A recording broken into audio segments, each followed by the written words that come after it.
Hello guys, సభకు నమస్కారం. ఇది చెప్పడం నా సంస్కారం, వినడం మీ మమకారం. Welcome to Cineharam. అనగనగా ఒక రాజు. చాలా లేట్ అయింది తెలుసు, బట్ ఏం చేస్తాం మరి. వీక్ డేస్లో మూవీ రిలీజ్ అయింది.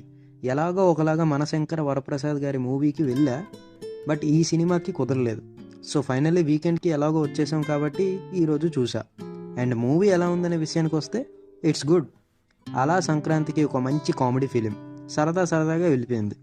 ఫస్ట్ హాఫ్ విషయానికి వస్తే ఓపెనింగ్ సీన్ నుంచి మన నవీన్ గారి ఎంట్రీ అయిపోతుంది అండ్ ఫన్ కూడా స్టార్ట్ అయిపోతుంది. అండ్ అక్కడ నుంచి బ్రేక్ లేకుండా కామెడీ సీన్స్తో నిండి అండ్ మంచి డైలాగ్స్తో అలా వెళ్తూ ఉంటుంది movie. And whole movie Naveen గారే క్యారీ చేసుకునే వెళ్ళారు. ఎందుకంటే మ్యాక్సిమం అన్ని ఫ్రేమ్స్లో గ్యాప్ లేకుండా ఆయన కనిపిస్తూనే ఉంటారు అండ్ పంచ్ లైన్స్ వేస్తూనే ఉంటారు. మెయిన్లీ మూవీ అంతా ఆయన మీదనే ఫోకస్ చేసి ఉంటుంది కాబట్టి ఇంకా మూవీ ఎలా వెళ్ళాలి అనే ఒక అవుట్కమ్ అంతా ఆయన చేతిలోనే ఉంది. అండ్ ఆ రెస్పాన్సిబిలిటీని నవీన్ గారు 100% కాదు 200% పర్ఫెక్ట్గా క్యారీ చేశారు. And he is a star entertainer.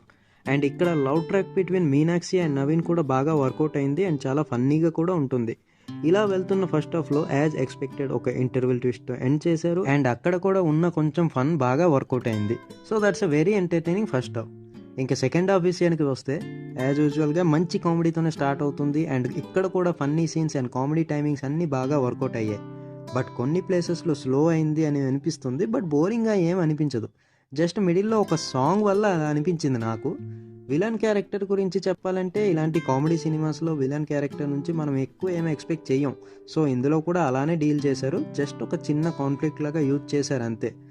నాకు ఒకటే ప్రాబ్లంలా అనిపించింది, అది ఏంటంటే సడన్గా మూవీ టోన్ మారిపోతుంది అండ్ ఎమోషనల్ సీన్స్ వస్తూ ఉంటాయి.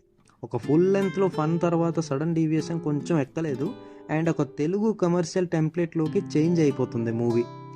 ఎలా అనిపించిందంటే మేబీ సంక్రాంతికి సరిపోయినట్టు ఈ టెంప్లెట్ అతికించినట్టుగా అనిపించింది. సరిగ్గా జెల్ అవ్వలేదు. బట్ దీనివల్ల మూవీకి పెద్ద ప్రాబ్లం ఏం అవ్వలేదు. యాజ్ యూజువల్గా ఒక ఫన్ ఫిలిం ప్రామిస్ చేశారు అండ్ అది 100% డెలివర్ చేశారు.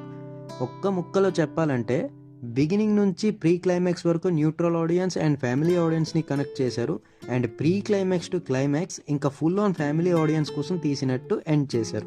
సో ఓవరాల్గా మూవీ ఎలా అనిపించిందంటే it's a non stop entertaining film. థియేటర్లో హ్యాపీగా చూసేయచ్చు. పర్ఫార్మెన్సెస్ విషయానికి వస్తే నవీన్ నిజంగానే స్టార్ ఎంటర్టైనర్. ప్రతి ఫ్రేమ్లో మ్యాక్సిమం కనిపిస్తూ ఉంటారు అండ్ ఎక్కడా కూడా డిసప్పాయింట్ చేయరు. మీనాక్షి చౌదరి కూడా కామెడీ బాగా చేసింది అండ్ తన సీన్స్ అన్నీ కూడా ఫన్నీగా అనిపించాయి. రావు రమేష్ గారి స్క్రీన్ స్పేస్ తక్కువ, బట్ ఉన్న సీన్స్లో చాలా బాగా నవ్వించారు. ఇంకా రెస్ట్ ఆఫ్ ద క్యారెక్టర్స్ అందరూ కూడా బాగా చేశారు. బట్ చెప్పాను కదా, మ్యాక్స్ మూవీ మొత్తం నవీనే డామినేట్ చేస్తూ ఉంటారు. చమ్మక్ చంద్ర ఇంకా బుల్రాజ్ కామెడీ కూడా బాగుంది. So that's my review. Cineharam rating వచ్చేసి 3/5. A full on entertainer that ends as a good film.